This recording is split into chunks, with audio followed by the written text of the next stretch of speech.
Hi guys, I'm Mr. Silverstein. This week we're going to be working on a method of you tracking the foods that you eat. We've been studying macromolecules, the proteins, the carbohydrates, the lipids or the fats, and the nucleic acids, but there are three of those macromolecules that are critical of all the foods that you're eating: carbohydrates, proteins, and lipids.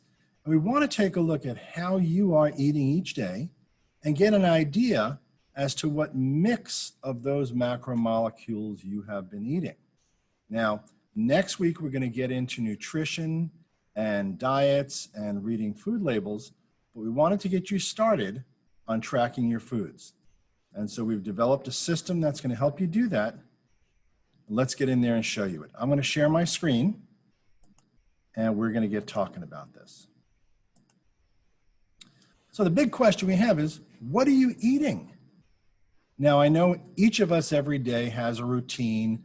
We wake up in the morning, we'll drink some water, we'll have a glass of juice, we might make a big breakfast, we might grab something along the way to school. Then for lunch, you'll either bring lunch with you or you'll get some lunch at the cafeteria, and dinner, whatever mom or dad or your brother or sister made, that's what you're eating. But what is exactly in that food, and how does it make your body run? So let's find out what's going on there. So our objective is going to be for you to be able to identify the foods you eat each day by the macromolecule group. We're not looking for calorie counts. We're not looking for very detailed information, just by group and portion. And so your measurable goal, how you're going to be able to know that you've been doing this, is you're going to track your daily food intake on a spreadsheet we've developed for you. So the big question comes down to is what's on your plate. And so this exercise is to help you determine what percentage of carbohydrates, fats, and protein you eat each day or each week. And each day, you're going to enter the information on the spreadsheet of what you ate and the category the food falls into. And the spreadsheet's going to calculate the average percentage of each macromolecule you're eating, and it's going to display it on a pie chart. No, it's not a pie, it's just a pie chart. So let's review the food groups. We've got proteins, carbohydrates, and lipids. And then we'll get into what each of those include. So let's take a look at the common foods that are carbohydrates: bread, pasta, crackers, cookies, cakes, fruits, some veggies. And you remember the carbohydrates have 4 calories per gram, and that's your fast short-term energy. It is the energy that you're going to get first, and it also burns off first. Then we have the lipids. Now the lipids are for our long-term energy, and they provide 9 calories per gram, more than twice what the same quantity of a carbohydrate does. And so common foods with lipids: nuts, eggs, olives, fish, meats, avocados, bacon, and oils. And those will provide you with those long-term energies. And then we have the proteins. The proteins are 4 calories per gram, and it's the last chance energy that the body goes to. Once the body has gone through the carbohydrates, then taps into the lipids, there's nothing left, then it's going to start to go to the proteins. But our body needs dietary protein, that's the protein that you eat, to supply amino acids for the growth and maintenance of the tissues. Some common foods with protein: meats, chicken, fish, nuts, butter, cheese. Now you might be saying, hey, wait, but cheese and nuts, they were on the lipids. That's right. Many foods have protein and fat, protein and carbohydrate. And so you'll get to learn next week, when we start to get into how to read food labels, how that breaks down. We're going to look at a little bit of food labels today, though. So how are we going to track food in portions? Each time you eat, you're going to determine how much and what macromolecule group it is in. Now, the quantity equals the portion, and a portion is how much you ate. In a general term, usually a portion is about the size of your fist. If I was looking at meats, about the size of my fist. If I'm looking at a piece of bread, about the size of my fist. A pile of fruit or berries, about as much is going to fit into my hand. That's a general way to determine a portion. But for example, one egg classifies as one portion of an egg. One slice of bread classifies as one portion of a carbohydrate. The burger patty is one portion of protein. But let's say I got a cheeseburger. The cheeseburger would have one portion of protein, one portion of carb, and one portion of fat. So it's really simple to get an idea as to what the breakdown is. Now, we've developed a food tracker for you, and this is in the spreadsheet that's attached to this portion in your Google Classroom. And this will open up, and there's a sample in there, and then below that is the actual tracking for you. But let's take a look at what this looks like. So our goal is to identify the percentage of macromolecules eaten each day by serving. You're going to enter the day in the day column, what the food is in the food column, how many servings in the how many column, if it was a protein, a carb, or a fat. And then in the column that says serving size notes, write down what it was. So if we look at this sheet here on Monday, for breakfast I had 2 eggs. They count as 2 protein servings. Eggs don't have any carbohydrates, but they do have fats in them, so it also counts as 2 fats. I had a flour tortilla. I had 1 of those. Those don't have protein in them, but they're considered a carb, and it was the 8-inch size. Sometimes you get the small ones, sometimes you get the big ones. This was the 8-inch size. Now maybe you had a glass of milk.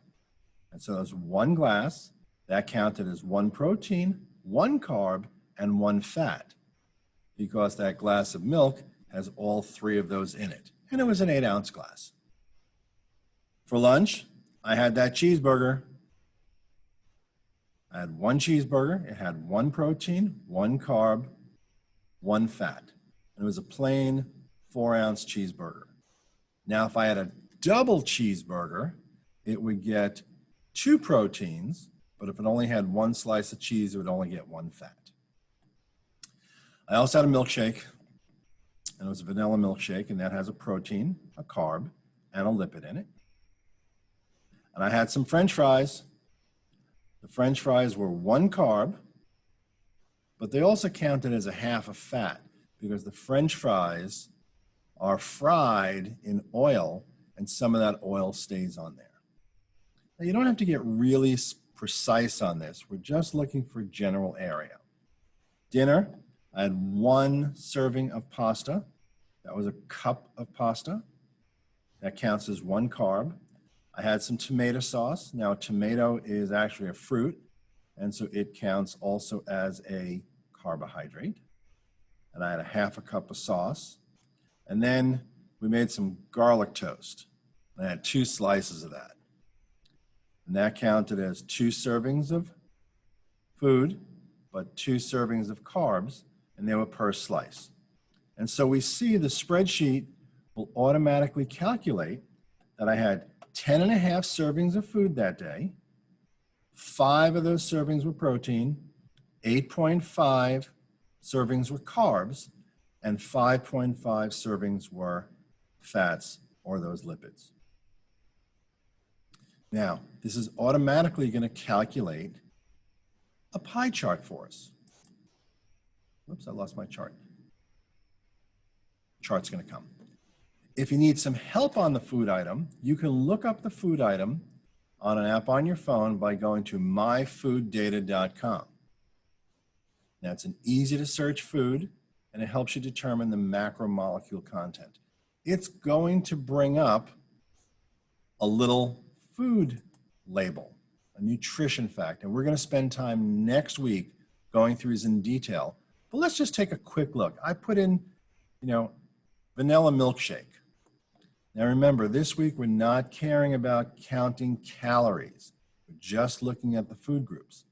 So 1 serving, okay, I've got 8 ounces of it. You're going to tell it how many ounces of it was. They consider a serving size here. And it has 6.9 grams of fat, 40 grams of carbohydrate, and 8 grams of protein. And so I just looked at those and considered that the carbohydrate was the main one, and then it had a fat serving, and then it had a protein serving. So it gets 1 serving of each, fat, carbs, and protein. Now, let's say I had chicken for dinner. And I do that a lot at home. We'll take big pieces of lean, skinless chicken, grill them up.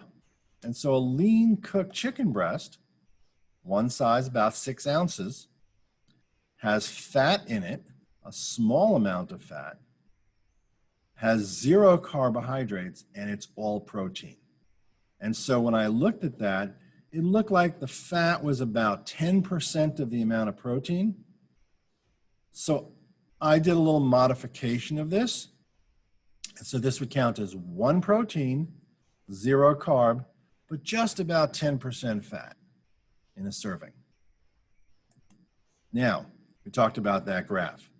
After all that food that I had on that day, on that Monday, the graph automatically populates, and it shows I had about 28.9% of fats, 26.3% proteins, and 44.7% carbohydrates. When we get into diets next week, you're going to see how these different portions and percentages of what you eat makes a difference. Now, for me, I'm an older man. I eat much less carbohydrates in my day than I did when I was younger because I can't burn them off.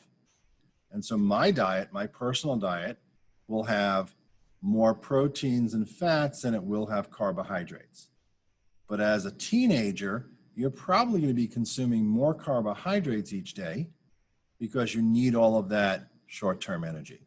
And we'll talk about that next week in diets. So this is your data chart, and you're going to enter in your information each day. And don't worry if you make a mistake, you can always go back and correct it. And it will automatically populate, and it will automatically save your data.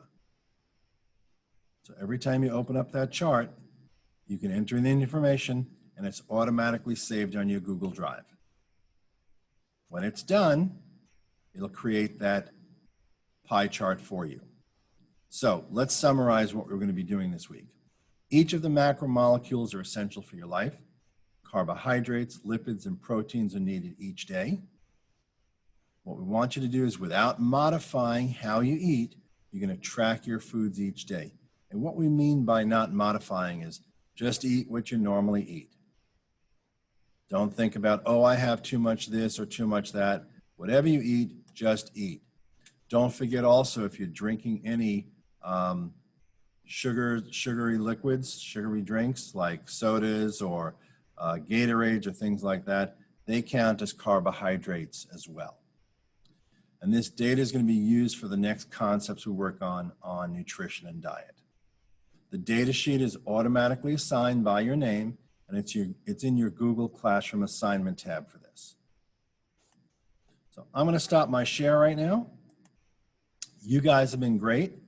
If you have any questions, just email or message your teacher on this, and we'll be happy to help you. So this week, you're going to be tracking some foods, and we're going to find out what's on your plate. I'm Mr. Silverstein, and you guys have a great day.